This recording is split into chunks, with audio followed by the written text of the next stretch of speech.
অর্থাৎ অভিযোগ পাল্টা অভিযোগ, সকাল গড়িয়ে সন্ধে এখনো উত্তেজনা রয়েছে সিইও দপ্তরের সামনে।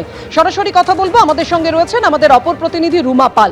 রুমা, ফর্ম 6 কে ঘিরে কেন এত বিতর্ক?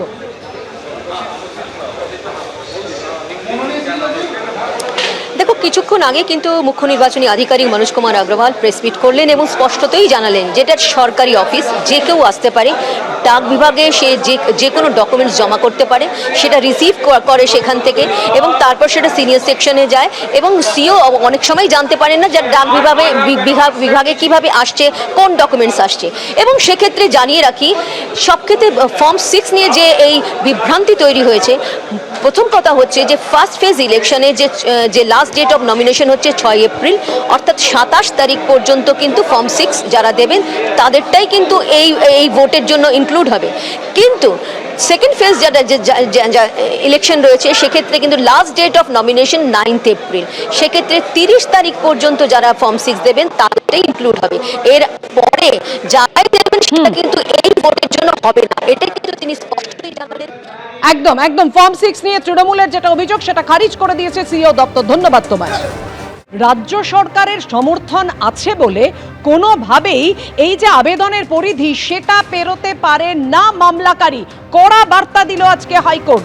আমরা সেই কথাই আপনাদের জানাচ্ছি, যে বার্তা দিল আজকে হাইকোর্ট, রাজ্য সরকারের সমর্থন ও আবেদনকারীর যুক্তিকে জোরালো করছে না। কথা বলবো অতনু হালদার, আমাদের প্রতিনিধি আমাদের সঙ্গে রয়েছেন। অতনু, জোড়া মামলা খারিজ করে আজকে প্রধান বিচারপতি ডিভিশন বেঞ্চ কি জানালো? দেখো, এটা আইনজীবীদের মামলায় এটা জনস্বার্থ মামলা হয়েছিল, কিন্তু এই মামলায় আজকে কলকাতা হাইকোর্ট যে জাজমেন্ট দিয়েছেন, কলকাতা হাইকোর্টের প্রধান বিচারপতি ডিভিশন বেঞ্চ যে রায় দিয়েছে, এবং এই মামলায় মাথায় রাখতে হবে রাজ্য সরকারও পার্টিসিপেট করেছিল এবং রাজ্য সরকার এই ক্ষেত্রে মামলাকারীদের সমর্থন করেছিল। অর্থাৎ এই যে আইএএস আইপিএস থেকে ওসি আইসি এদের যে বদলি, এবং এই বদলির ক্ষেত্রে যে প্রতিবাদ করে নানা রকমের প্রশ্ন তুলে মামলা করেছিলেন এক আইনজীবী, দুটো মামলা করেছিলেন, দুটো মামলাই আজকে খারিজ হয়ে গেছে। এবং নির্বাচন কমিশন যে এইভাবে বদলি করছে তার বিরুদ্ধে যেই মামলা করা হয়েছিল তাতে মামলাকারীদের সমর্থন জানিয়েছিল রাজ্য সরকার। রাজ্য সরকার এই মামলায় মামলাকারীদের সমর্থন জানায়। আজকে জাজমেন্টে রাজ্য সরকারকেও রীতিমতো সমালোচনা করা হয়েছে। যে রায়ে কি বলেছে, রায়ে বলা হয়েছে যে এই যে রাজ্য সরকার সমর্থন করেছিল এক্ষেত্রে মামলাকারীকে, এতে মামলাকারীর কোনো লাভ হয়নি। অর্থাৎ মামলাকারীর যে যুক্তি বা তার যে দাবি, রাজ্য সরকারের এই সমর্থন সেই যুক্তি বা দাবিকে আরো জোরদার করেনি। উল্টে রাজ্য সরকারের ভূমিকা নিয়ে এই রায়ে যে প্রশ্ন তোলা হয়েছে যে এক্ষেত্রে রাজ্য সরকার মামলাকারীর জুতোয় কি করে পা গলালো, তারা এই মামলাকারীর জুতোয় পা গলাতে পারেন না। কারণ এক্ষেত্রে রাজ্য সরকার যে ভূমিকা নিয়েছে, অর্থাৎ মামলাকারীকে সমর্থন করেছে, মামলাকারীর জুতোয় পা গলিয়েছে, সেটা রাজ্য সরকার করতে পারে না। আজকে এই যে জাজমেন্ট কলকাতা হাইকোর্টের তাতে পরিষ্কার করে এটা বলে দেওয়া হয়েছে।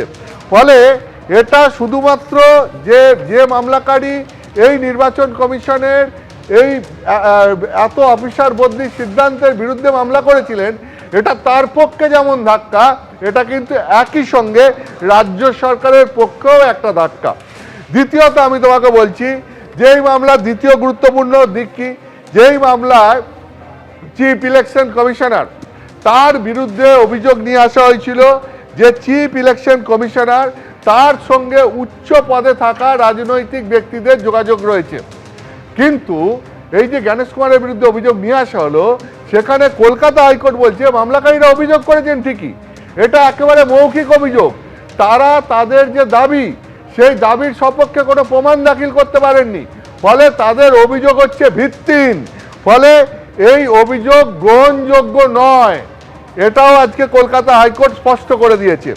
এর বাইরে আজকে এই মামলায় যে রায়দান করেছে, অর্থাৎ দুটো মামলা একসঙ্গে রায়দান হয়েছে, সেখানে যে সমস্ত পর্যবেক্ষণ কলকাতা হাইকোর্টের তরফ থেকে করা হয়েছে, সেটা কিন্তু এতদিন বিভিন্ন জায়গা থেকে তৃণমূল কংগ্রেস যে দাবি করছিল সেই দাবিগুলোকে রীতিমতো নস্যাৎ করে দিচ্ছে। আমি তোমাকে সেগুলো যদি এক এক করে বলি।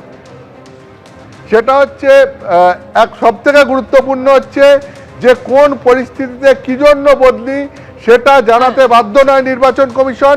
তার কারণ অত্যন্ত স্পষ্টভাবে জানানো হয়েছে যে নির্বাচন কমিশন এই ধরনের সিদ্ধান্ত নিতেই পারে। ধন্যবাদ তোমায়। এবিপি আনন্দ, এগিয়ে থাকে, এগিয়ে রাখে।